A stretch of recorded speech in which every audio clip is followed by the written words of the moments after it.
Добро пожаловать в мой канал. Le grand cadeau fiscal d'Emmanuel Macron aux ménages n'en est pas un pour son gouvernement. Vendredi, le ministre de l'économie, Bruno Le Maire, a été contraint de corriger les propos tenus la veille par Jacqueline Gourault, ministre auprès du ministre de l'Intérieur, à propos d'un hypothétique nouvel impôt qui viserait à remplacer la taxe d'habitation.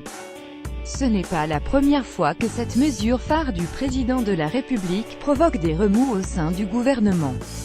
Pire, la suppression progressive de la taxe d'habitation, à partir de cette année, est devenue au fil des mois une machine à couac à la tête de l'État.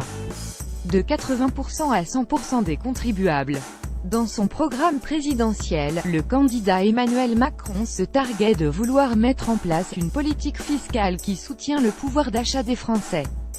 Celle-ci devait notamment passer par la suppression de la taxe d'habitation, pour 4 Français sur 5.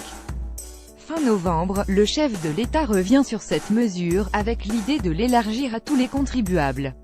Si cet impôt n'est pas bon pour 80% des ménages, il y a peu de chances qu'il le soit pour les 20% restants, relève-t-il alors.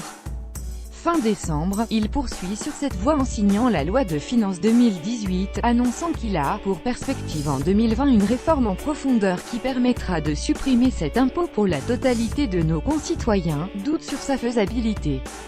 Bien avant cela, en juillet, ce geste tant attendu en faveur du pouvoir d'achat semblait pourtant avoir du plomb dans l'aile. Alors que l'entourage d'Emmanuel Macron martèle jusqu'ici que la mesure entrera en vigueur dès 2018, le Premier ministre devient soudain plus vague sur son agenda, expliquant que cette mesure doit être mise en place d'ici la fin du quinquennat. La raison d'un tel changement, quelques jours plus tôt, un rapport de la Cour des comptes pointait du doigt l'état des finances publiques, dénonçant une insincérité dans les comptes. L'objectif prioritaire du gouvernement étant de résorber le déficit de l'État, la mesure, alors estimée à 10 milliards d'euros par an, elle ne concernait que 80% des ménages, NDLR, semble probablement moins urgente aux yeux de l'exécutif, les faux chiffres d'Édouard Philippe. Un mois plus tard, en août, le Premier ministre ajoute encore un peu plus de flou à la situation. 2018, 30% des Français vont bénéficier de l'exonération, annonce-t-il sur BFM TV, laissant présager d'un changement complet de méthodologie. Comme l'expliquera Matignon par la suite, le chef du gouvernement s'est en fait emmêlé les pinceaux. Les 30% qu'il a évoqués correspondent en fait à la baisse de la taxe, supprimée par palier et effective en 2018, et non au nombre de bénéficiaires concernés, un mauvais calcul pour les retraites.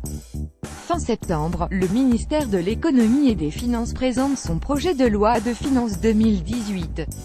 Mais le gouvernement aurait voulu chauffer à blanc les retraités qu'ils ne s'y seraient pas pris autrement. Sur le papier, nos aînés n'avaient pourtant pas de souci à se faire la hausse de la CSG de 1,7 point au 1er janvier, synonyme d'une baisse de leur pension mensuelle, serait compensée par la suppression progressive, sur 3 ans, de leur taxe d'habitation thermostat. Sauf que sur les près de 800 000 personnes âgées en maison de retraite aujourd'hui, environ 600 000 ne paient déjà pas la thermostat. Leurs chambres ne sont pas considérées comme des logements privés car le personnel soignant peut y accéder librement. Sont donc les établissements qui s'acquittent de cette taxe.